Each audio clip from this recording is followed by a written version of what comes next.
경기도 양평군 강산으로 우거진 산 한가운데 파란 지붕의 건물이 홀로 자리 잡고 있습니다. 좁은 길을 따라 한참을 걸어 올라간 허름한 창고가 김씨 일가는 이 창고를 비롯 일대에 모두 17필 7,227평 23,890제곱미터의 땅을 소유하고 있습니다. 공시지가로만 약 18억 원에 달합니다.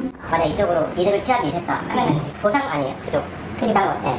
그거 말고 또 다른. 실제 국토부가 국회에 제출한 양평고속도로 강상면 노선과 김씨 일가가 소유한 땅을 겹쳐보면 고속도로가 김씨 일가 땅의 진출 입로를 막게 됩니다. 이렇게 되면 현행법상 토지 보상을 받을 수 있습니다. 실제로 김씨 일가는 지난 2005년 중구내륙 고속도로 건설 당시 토지가 수용되면서 보상을 받은 적이 있습니다. 양평고속도로 종점이 변경돼 김씨 일가 땅을 전부 보상받게 됐을 경우 그 규모가 어느 정도일지 감정평가법인에 문의했습니다. 공시지가는 18억 상당이었지만 실제 보상액은 34억 원 가량인 것으로 평가됐습니다. 개발이 불가능했던 농림지역에 주택 신축이 가능한 보전관리 지역 이미 용도 변경까지 완료해놓은 터 보상액수가 더 커진 겁니다.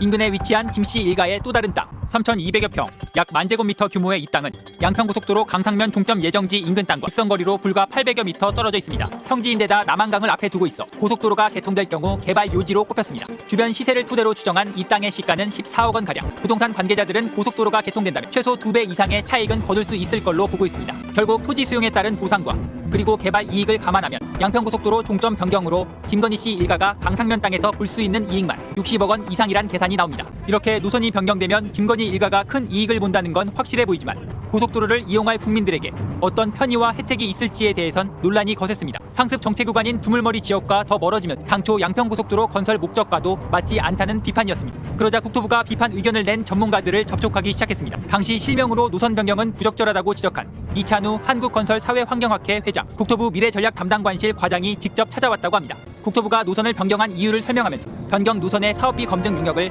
공식이 아닌 비공식으로 맡아보라고 제안했습니다. 근데 회의를 한다고 제가 느꼈고 그 용역을 준 거잖아요. 대안을 검토를 해보니까 사실은 내가 대안을 우리 학회에서 반대를 했는데 의외로 뭐 경제성이 있더라 이런 얘기를 듣고 싶어 했겠죠. 국토부에서는. 역시 국토부의 노선 변경을 비판했던 명지대 우석진 교수에게도 국토부 국장이라는 사람이 연락해왔습니다. 교수님 뭐 오해하신 부분도 있고 저희가 설명해야 될 부분도 있고 뭐 그래서 와서 좀 설명하겠다. 전화 받아보면은 뭐 느낌이 있으니까 안 와도 된다. 이렇게 비판적인 전문가들을 찾아다니는 동시에 국토부는 전문가 자문을 받았다며 그 결과를 공개하기도 했습니다.